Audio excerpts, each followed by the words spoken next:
Maman, c'est que tout l'argent que tu m'as donné, je l'ai pas perdu, non, c'est que... Tu l'as volé, mais tu ne dois pas voler, ça ne se fait pas. Non, attends, j'ai regardé et je t'ai acheté les sacs à main.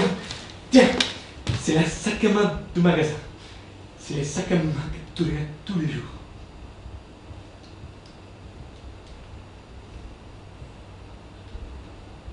Michael, viens.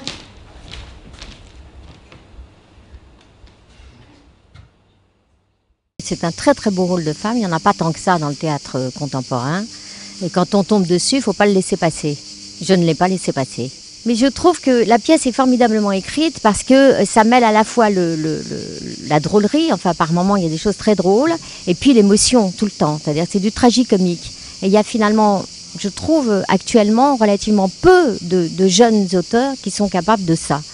Et avec en même temps énormément de pudeur, beaucoup de sensibilité. Donc c'est un vrai bel auteur, Fabio Mara, il faut le connaître. Ouais, en fait, moi, à chaque fois, quand je vais au théâtre, je trouve qu'il y a très peu de pièces qui parlent des rapports humains et de la famille, comme si c'est considéré un peu comme quelque chose ou de boulevard, ou de vieux, oh mon Dieu, il ne faut pas faire une histoire, hein, parce que sinon c'est pas contemporain. Alors que les gens, ils ont besoin de ça, ils ont besoin de se voir. On va au théâtre pour se voir, pour s'espionner, pour regarder à travers un trou qu'est-ce qu'ils font les autres. Donc je pense à travers cette famille, les gens ils se reconnaissent. Donc c'est ça l'important pour moi de parler des liens familiales. Ensemble, parce qu'en fait, c'est pour ça, la première question du spectacle c'était est-ce qu'on est prêt à vivre pour quelqu'un d'autre, non?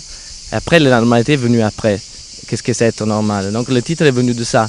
Parce que je trouve que de moins en moins on arrive à faire des choses ensemble.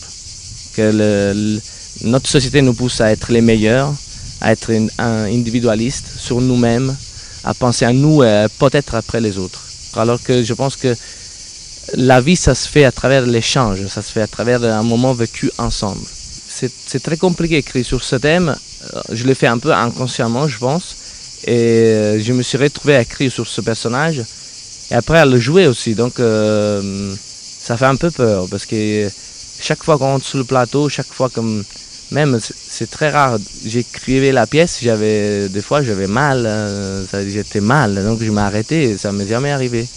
Donc c'est comme une responsabilité que du coup tu te sens, et c'est rare. Donc avec les autres pièces aussi, il y avait toujours quelque chose d'important à défendre, mais je ne sais pas, avec celle-là, il y a quelque chose de particulier.